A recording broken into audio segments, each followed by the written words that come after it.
Aku cakap pasal anak aku gangster. Anak aku gangster.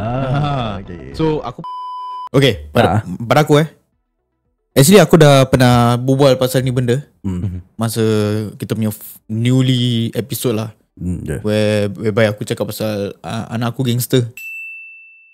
Anak aku gangster. Okay. So aku pernah cakap yang the one who records, right, is actually the stupid one lah. Yep. The snitch. The snitch, yes, yeah. The snitch So in the gang.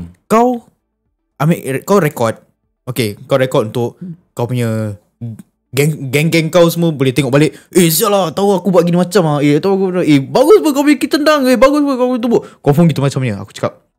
Tapi yang paling bodohnya, yang si budak record ni pergi post.